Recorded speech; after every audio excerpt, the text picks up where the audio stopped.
श्री जी विराजे मेवाड़ मां। ठाकुर जी मेवाड़ में विराजते हैं। वो किसके लिए विराजते हैं? है तो देखो जैसे मीराबाई की भूमि है इसलिए ठाकुर जी वहां विराजमान हुए, लेकिन एक अजब कुमारी नाम की भगवान की भक्ता थी, उसके लिए ठाकुर जी वहां विराजमान हुए। ठाकुर जी का दर्शन करने के लिए अजब कुमारी वृंदावन आई और जब ठाकुर जी को देखा, मेरो मन गिरधर छवि पे अटके हो। सजल श्याम घन वरण लीन है, फिर चित अनत न भटक्यो, मेरो मन गिरधर छवि पे अटक्यो। बंधुओं, ये इतना सुंदर पद है श्री कृष्णदास जी का।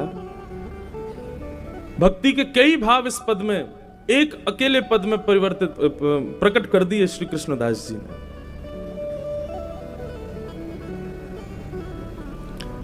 अजब कुमारी अपने राज परिवार के साथ दर्शन करने के लिए गई। ठाकुर जी को देखते ही उसके मन में ठाकुर जी विराजमान हो गए। अब तो वापस लौट के मेवाड़ आई तो ठाकुर जी उसके हृदय से जावे नहीं, उसको भी ज्वर चढ़ने लगा।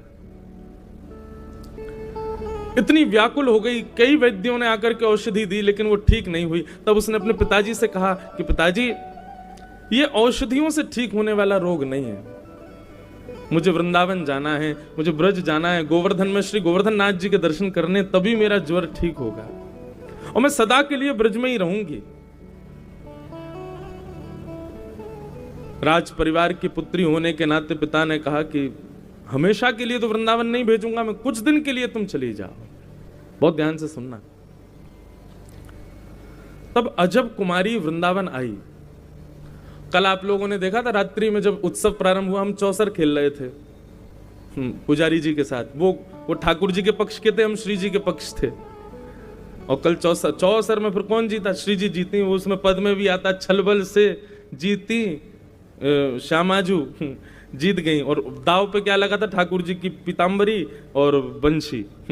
हमने भी पुजारी जी के सब ले ही लिए, बंशी तो ही नहीं, घड़ी उतार ले। तो खूब आनंद आया। कल चौसर खेल रहे ठाकुर जी। तो अजब कुमारी जब गोवर्धन आई 4-5 दिन के लिए, उसने गुसाई जी से प्रार्थना की कि हे गुसाई जी, आप सब पुरुष रहते हैं सेवा में।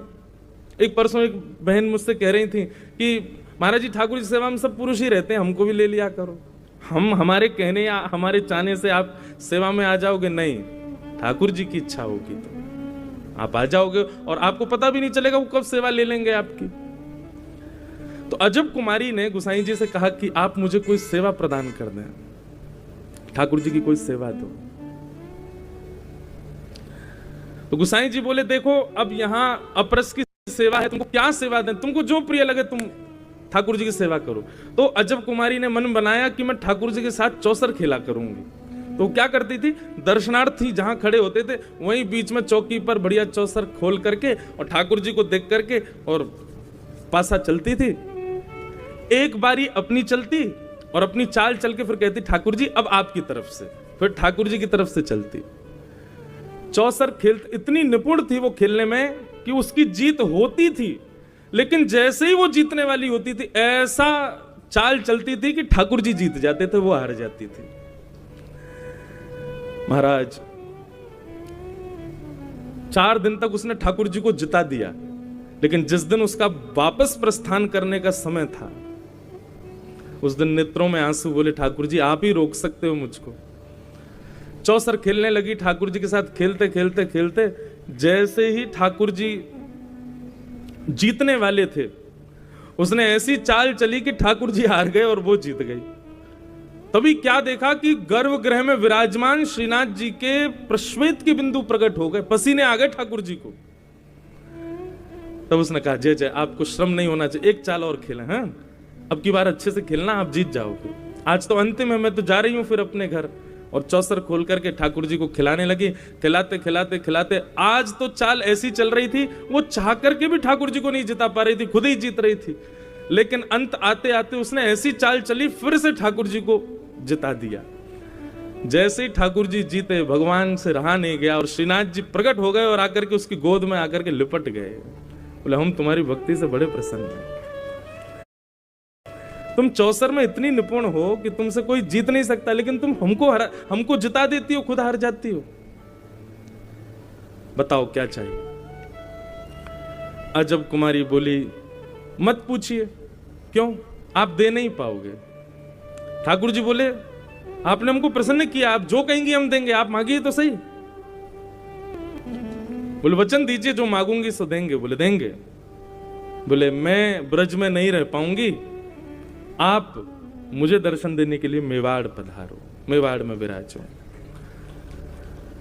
ठाकुर जी व्याकुल हो गए। बोले, हम ब्रज कैसे छोड़ें, ये ब्रज। और बंधुओं, अखंड वृंदावन वासी अखंड ब्रजवासी दो हैं। हमारे गोस्वामी जी बैठे हैं, यदि आप मोहर लगाएं तो, पहले श्री गोवर्धन नाथ जी और दूसरे हमारे श्री राधा रमन लाल जी, ये अखंड ब्रजवासी हैं भैया।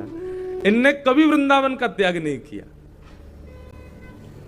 कभी नहीं गए वृंदावन छोड़ के। अगर कोई को अखंड वृंदावन वास की इच्छा हो ना, तो या तो गिरिराज जी की उपासना करो या हमारे श्री राधा रमन लाल जी के चरण पकड़ लो, यही आपको अखंड ब्रजवास प्रदान कर सकें, क्योंकि इनने कभी ब्रज वृंदावन को त्याग नहीं किया। हमारे गिरिराज जी की तो प्रसिद्धि है ही ये सब कि उनको बाहर नहीं ले जाना चाहिए, पर हमारे श्री लाल जी, राधा रमन लाल जी भी कभी नहीं गए, सदा ब्रज में रहते हैं। ऐसे वृंदावन को जिसको ठाकुर जी इतना प्रेम करते हैं, अजब कुमारी की भक्ति के लिए श्रीनाथ जी गोवर्धन पर्वत से प्रस्थान करके मेवाड़ में विराजमान हो गए। सोचो, कभी कभी मन में भाव आता है कि मैं कहता भी हूं कथा में, पत्नी के लिए पति बदल जाता है, पति के लिए पत्नी बदल जाती है, माता पिता के लिए बच्चे बदल जाते हैं, लेकिन भक्त भगवान के लिए अपने आप को बदल नहीं पाता। ठाकुर जी बदल देते हैं अपने नियमों को। उस दिन कीर्तिदान गदवी जी आए रात में, क्या कहा उन्होंने कि श्री द्वारिकाधीश कितनी बार जूनागढ़ गए? 52 बार।